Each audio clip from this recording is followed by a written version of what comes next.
Hello, friends.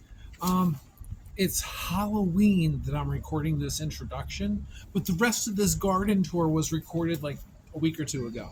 And so I want to recognize that because it's Halloween when I'm recording this introduction, like the last day of October, and I don't expect to be finishing this video editing today because it's Halloween. I got other things to do. But this is an October garden tour. Enjoy.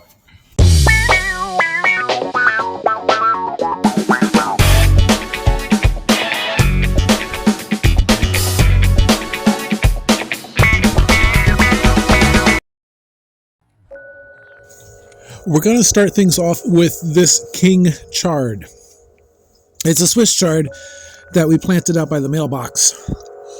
And it's expanded and stretched out. It's pretty awesome.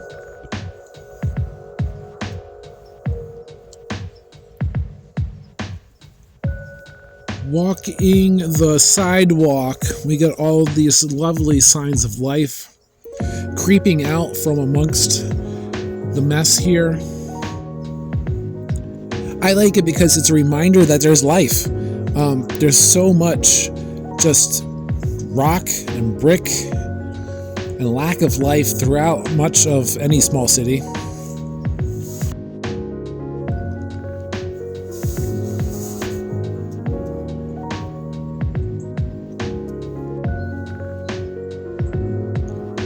The raspberries are trying to break out.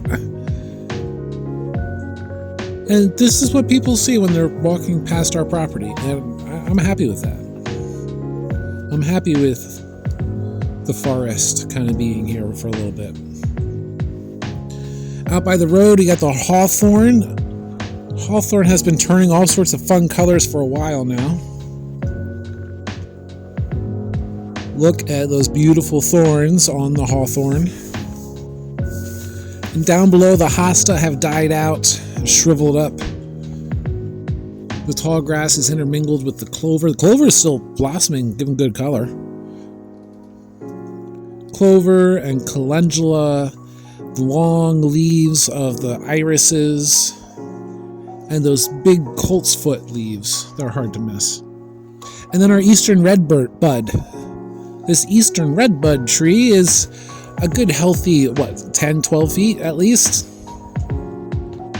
with the dog roses at the base. And then a lot of our mess down here. There's some marigolds that have hung out for the season. I'm excited that in the midst of all this, these lupins have done well and seem to be ready for next year. If they're established well enough, they're perennial and with some beautiful blossoms. And look at all of this colt's foot at the base of this crabapple. Beautiful ground coverage there. And there's our scarecrow. Or what I turned into a scarecrow from this goldenrod.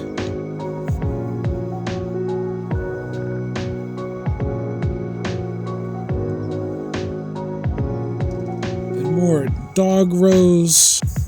Those little red rose hips are up all over the place.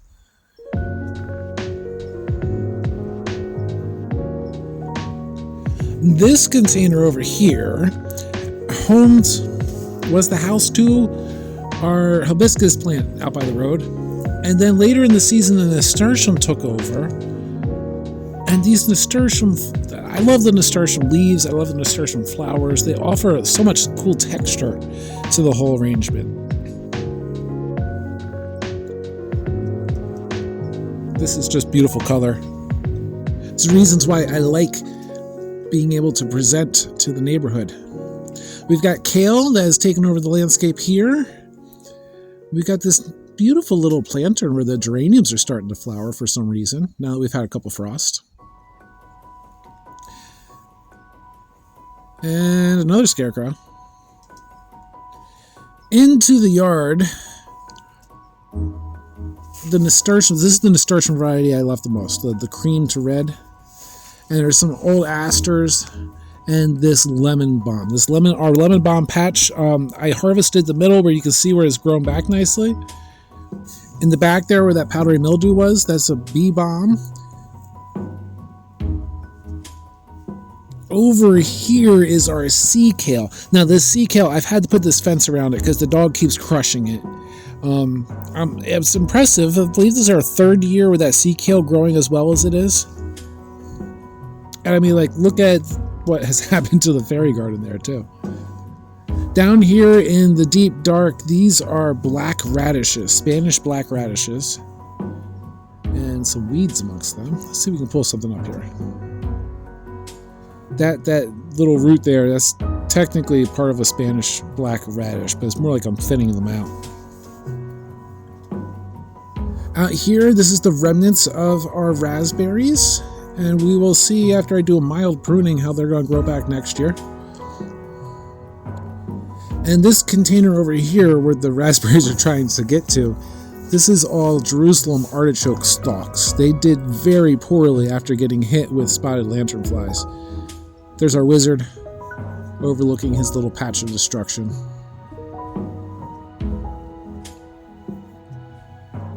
There are some of these Jerusalem artichokes that are a little bit alive yet, but those flowers are never going to come to fruition up there. Down below, the agastache and the rose bush in the corner, and all of this mess of clover and chamomile.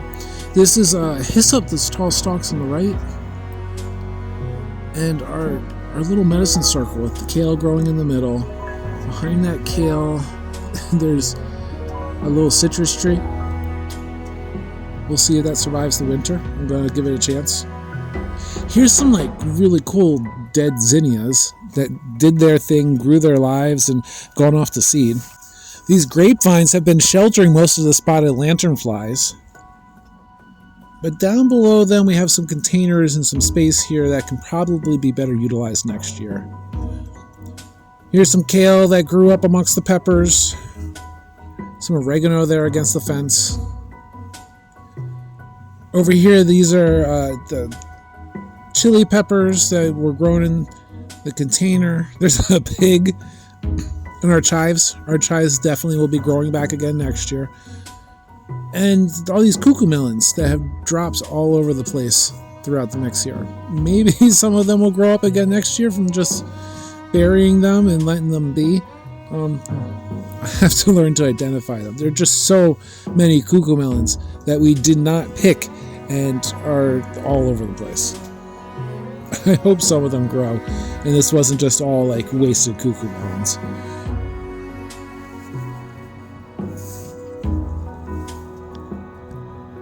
Echinacea seedlings, that all of that in there, that is my honey bush. And some sweet peas. Gonna rip the sweet peas off of this bush. It's kind of cool down here at the base of all the stuff I'm ripping out. We still have the gnomes living in their little houses since last year. And things are starting to clear out again. We'll have to do a little video with those guys. The calendula are doing surprisingly well. They have been blossoming again now that the temperatures are consistently low. I should probably be eating their leaves. They make a good salad. Here's a hibiscus. I'm not sure if it's going to survive the winter to come back again next year, but we'll start packing it with some leaves.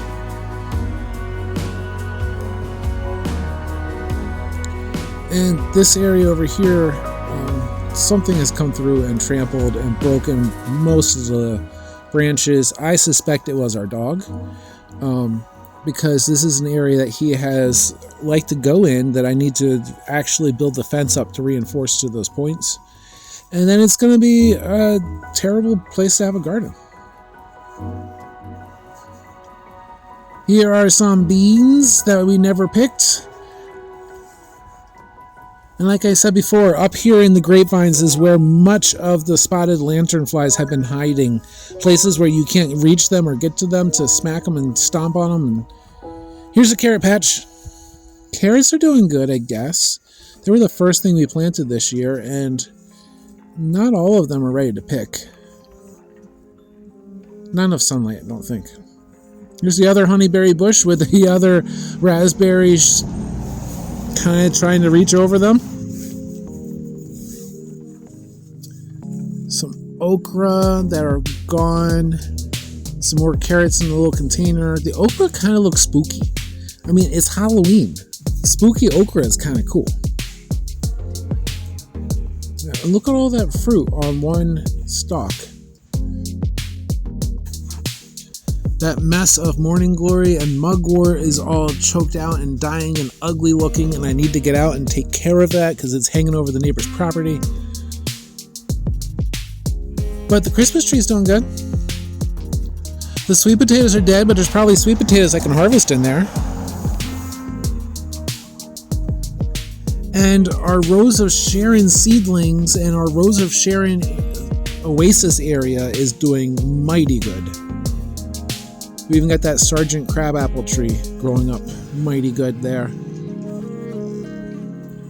These tomato plants that grew up mixed in with the apple tree, they are obviously dead and not healthy.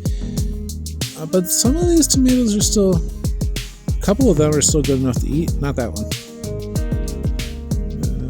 Maybe that one.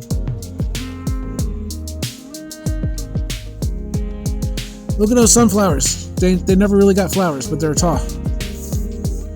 Our crib bed was taken over by these okra. I should have suspected it.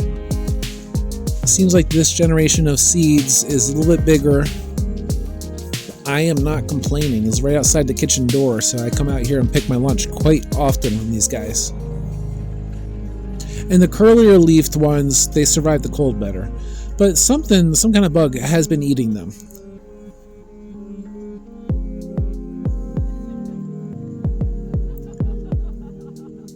Down below these guys over here, look at the size of that leaf though. Down below these guys, I did plant some beets. You can see kind of the beet leaves next to the yellow wood sorrel. Technically, all that down there can make a nice, yummy little salad, but it's not much to eat. Check out the size of these leaves. This is the 1,000-head kale. My hands aren't small. That's a huge leaf. And then out here, beyond the birch tree, which is quickly losing all of its own leaves,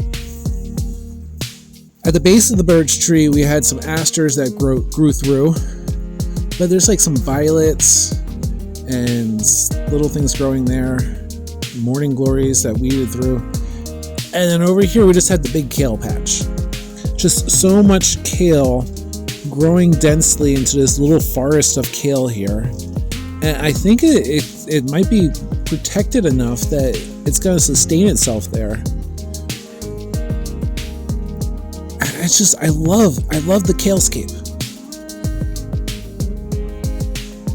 There's our bee balm, mostly looking with the powdered mildew, some kale in the background, some kale in the foreground, and mint, all the mints behind the kale, and the sage, kitchen sage, orange mint, chocolate mint,